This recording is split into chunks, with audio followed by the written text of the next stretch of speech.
دوستو السلام علیکم ورحمۃ اللہ وبرکاتہ۔ امید ہے آپ سبھی حضرات خیر و عافیت سے ہوں گے۔ ماشاء اللہ اب جو ہے آج کے سبق میں ہم لوگ وضو کا مسنون طریقہ سیکھیں گے انشاءاللہ تعالی۔ وضو کا مسنون طریقہ کیا ہے یہ سیکھیں گے۔ یہ دیکھیے وضو کا طریقہ، ویسے وضو کی فضیلت بے شمار ہے، احادیث میں وضو کی بے شمار فضیلتیں آئی ہیں۔ ان بے شمار فضیلتوں میں سے وضو کی ایک فضیلت یہ بھی ہے کہ حضور اقدس صلی اللہ تعالی علیہ وسلم فرماتے ہیں کہ قیامت کے دن میری امت اس طرح بلائی جائے گی کہ منہ اور ہاتھ اور پاؤں آثار وضو سے چمکتے ہوں گے۔ سبحان اللہ۔ حضور صلی اللہ علیہ وسلم فرماتے ہیں کہ قیامت کے دن میری امت کے منہ، ہاتھ، پاؤں آثار وضو سے چمکتے ہوں گے، تو جس سے ہو سکے چمک زیادہ کرے۔ اللہ پر ماشاءاللہ یہ وضو کی فضیلت ہے، اور بھی بے شمار فضیلتیں ہیں۔ آج کا ویڈیو تھوڑا لمبا ہو سکتا ہے چونکہ پورا طریقہ پڑھنا پڑے گا۔ یہ دیکھیے جلدی سے آپ حضرات بھی اس کو بار بار اس ویڈیو کو دیکھیں تاکہ پورا طریقہ سمجھ میں آ جائے، اور میں پریکٹیکلی طور پر دکھا نہیں رہا ہوں، پڑھ رہا ہوں، اس لیے آپ حضرات تھوڑی سی محنت کرنی پڑے گی اس کو سیکھنے کے لیے۔ جب وضو کرنا ہو تو دل میں وضو کا ارادہ کر کے بسم اللہ الرحمن الرحیم کہہ کے دونوں ہاتھ گھٹوں تک دھوئے، پھر مسواک کرے داہنے ہاتھ سے، پھر 3 بار کلی کرے خوب اچھی طرح کہ حلق تک دانتوں کی جڑ زبان کے نیچے پانی پہنچے۔ اگر دانت یا تالوں میں کوئی چیز چپکی یا اٹکی ہو تو چھڑائے، پھر داہنے ہاتھ سے 3 بار ناک میں پانی چڑھائے کہ اندر ناک کی ہڈی تک پانی پہنچے۔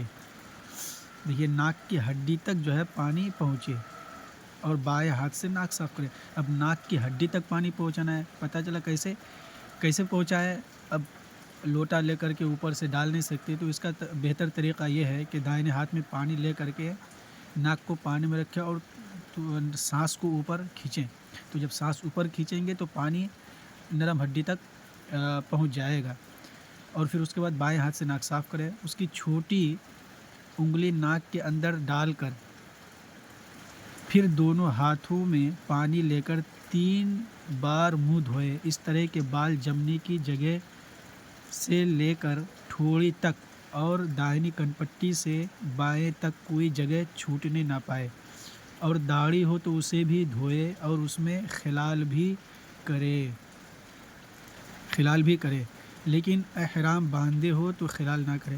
پھر کونیوں سمیت کچھ اوپر تک دونوں ہاتھ 3 بار دھوئے، پھر 1 بار مسح کرے، اس طرح پر کہ دونوں ہاتھ تر کر کے انگوٹھے اور کلمہ کی انگلی چھوڑ کر دونوں ہاتھوں کی 3 انگلیوں کی نوک ایک دوسرے سے ملائے، اور ان 6 انگلیوں کے پیٹ کی جڑ ماتھے پر رکھ کر پیچھے کی طرف گدی تک لے جائے، اس طرح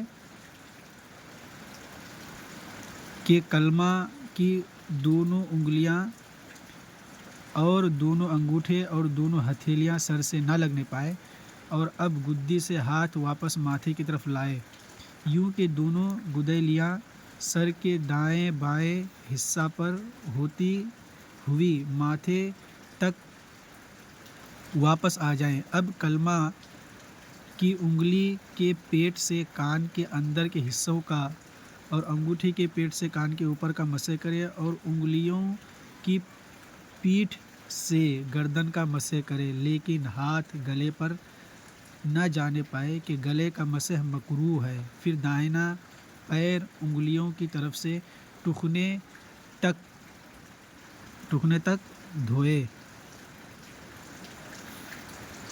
تک دھوئے ٹخنے سمیت کچھ اوپر تک، پھر اسی طرح بایاں پیر دھوئے،